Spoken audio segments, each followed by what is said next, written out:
Let's just say you happen to have a child. As you age and grow older, you may be inclined to want to pass down some object, some heirloom that has endured through time to cross generations, to continue the lines of legacy. It could be jewelry, or a piece of furniture perhaps. Maybe it's a book, which has made its way through family ancestors before, all the way down to your hands. Or an old radio, which the family formerly gathered around to listen rapidly to something. Maybe an antique record player. Or perhaps an old manual typewriter that saw wartime through field service.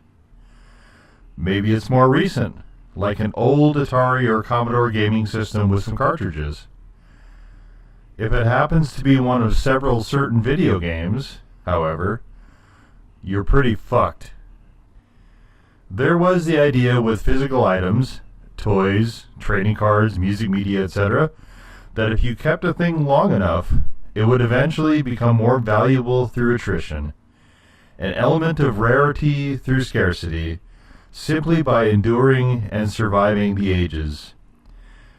I distinctly remember how much the RIAA hated the idea of people being able to themselves sell vinyl, or cassettes, or CDs. And there was quite a few attempts at strong-arm leverage by the labels to kill retailers selling used records, cassettes, and or CDs.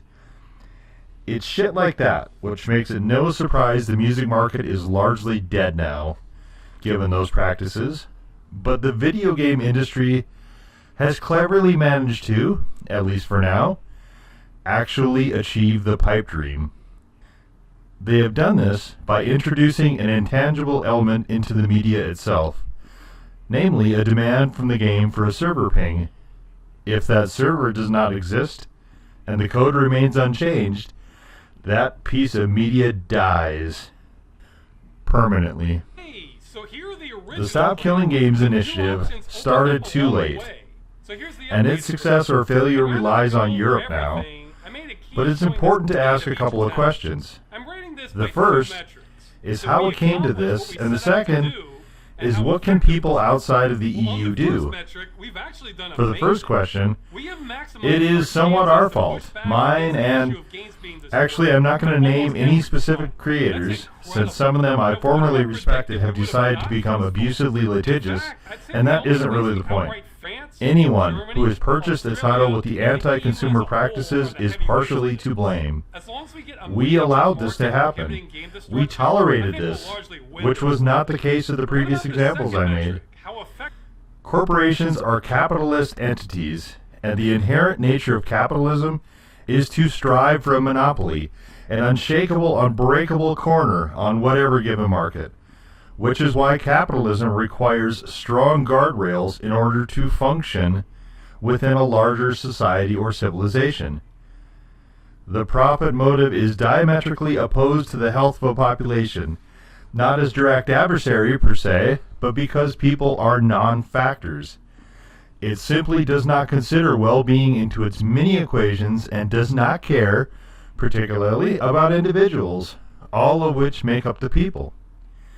With technological advances occurring at an exponential rate well beyond the ability of the public to understand and assimilate them, those more egregious hyper-capitalistic companies looked for a way to use those advances specifically to manipulate and exploit the customer base.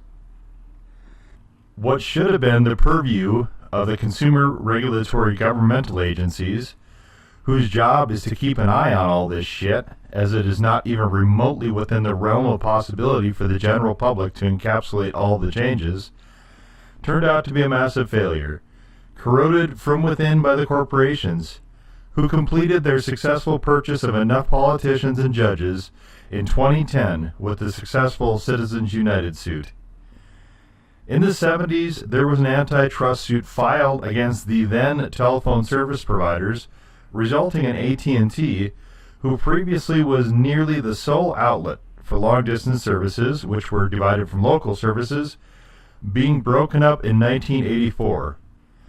Right now, if you go to a grocery store, you can see shelves of stuff from a whopping 12 total corporations.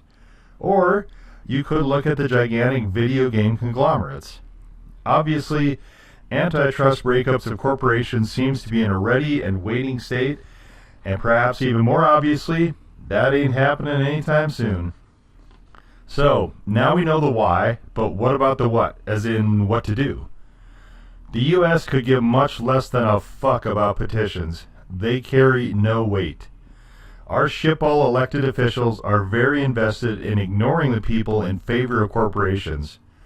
So, what else? Well, what do capitalist companies care about to the exclusion of all else? Money. Or more specifically, profit. If they could find a way to just create it themselves, they would.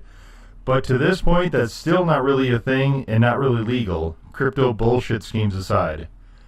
For now, they need you. None of us individually has the power of the conglomerates. But the peasantry, the serf class they want to create of us all, never has on a singular level.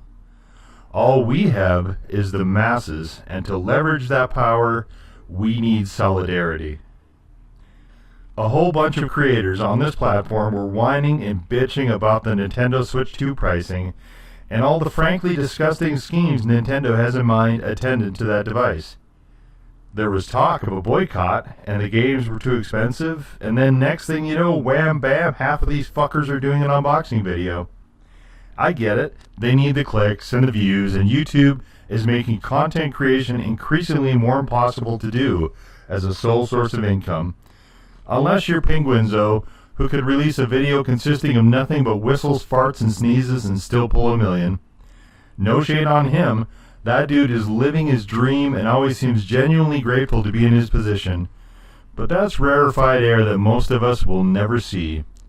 Also, evidently the Switch 2 set sales records for a new console, which is also locking out users for playing used games. Neat? None of this kind of trending is new, by the way. Chevy Chase formerly did a bit on SNL, which had a tagline of, "You'll buy anything." And if it's shiny and pretty and new enough, there will be a line for it, like the Switch 2. So, if we're saying we hate the practices of Nintendo and don't want to support them, then what we can do is that. Supporting them grudgingly or half-heartedly is still support. If we do support them at all in that way, what happens is they will take tolerance as consent. If you haven't watched my other Stop Killing Games content, go do that, as I go over the term implied consent, which is important here. They will take that tolerance as consent and continue to further fuck you over, because you are showing them directly that that is what you will take, which they understand as it being what you want. They are not listening to what you say, and in fact, don't care what you say. Because if your words are inconsistent with your actions, they are worthless, and the company will, probably correctly, assume you are spineless. Your actions speak louder. In fact, those companies are counting on it.